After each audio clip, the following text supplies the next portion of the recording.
movement bagi Allah. Kisah Rasul 17 ayat yang ke-28. Sebab di dalam Dia kita hidup, kita bergerak, kita ada, seperti yang telah juga dikatakan oleh pujangga-pujanggamu. Sebab kita ini dari keturunan Allah juga. Apakah Anda penggemar sepak bola? Banyak pertandingan sepak bola yang tidak bisa kita lewatkan begitu saja. Apakah itu Liga Inggris, Liga Italia, Liga Spanyol, bahkan Liga Indonesia. Mereka pasti menyuguhkan hal-hal menarik dalam setiap pertandingan dari para pemainnya. Dalam pertandingan sepak bola, kita sering sulit mengikuti pergerakan pemain pada saat mereka menggiring bola dengan cepat untuk mencapai tujuannya, yaitu membuat gol ke gawang lawan. Begitu juga dalam kehidupan kekristenan. Kita juga masuk dalam perlombaan yang harus kita menangkan. Kita tidak boleh berhenti dan hanya diam, tetapi kita harus terus bergerak mengikuti kegerakan Allah. Kita tidak boleh hanya menjadi penonton saja, tetapi kita harus ambil bagian dalam kegerakan Allah tersebut.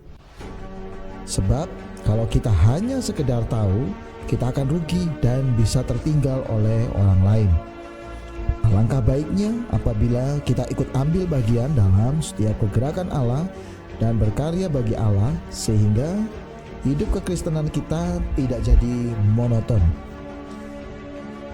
Kehidupan orang Kristen bukan kehidupan yang statis atau diam, tetapi harus selalu dinamis sampai kemuliaan Allah dinyatakan di bumi ini.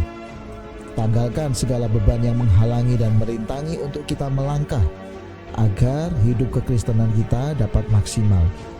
Karena Allah memberikan kepada kita masing-masing kemampuan yang khusus. Mengapa sebagai orang Kristen kita tidak boleh statis? Yang pertama, karena Allah kita adalah Allah yang bergerak. Dia selalu berkarya dalam hidup kita dan karyanya selalu baru. Oleh karena itu, kita juga terus bergerak. Apakah itu dalam melayani Tuhan ataupun berkarya bagi Tuhan. Yang kedua, karena Tuhan ingin kehidupan ini boleh dipakainya dan menjadi berkat bagi banyak orang.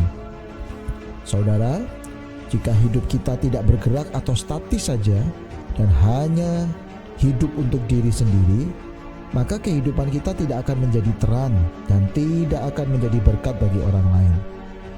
Allah rindu supaya kita menjadi berkat bagi orang lain. Saat ini ada banyak ladang pelayanan yang disediakan Tuhan bagi kita. Mari kita ambil bagian.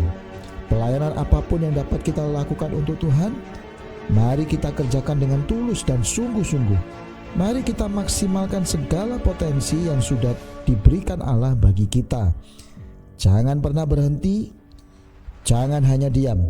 Mari kita ikut kegerakan Tuhan dengan tujuan untuk memuliakan namanya.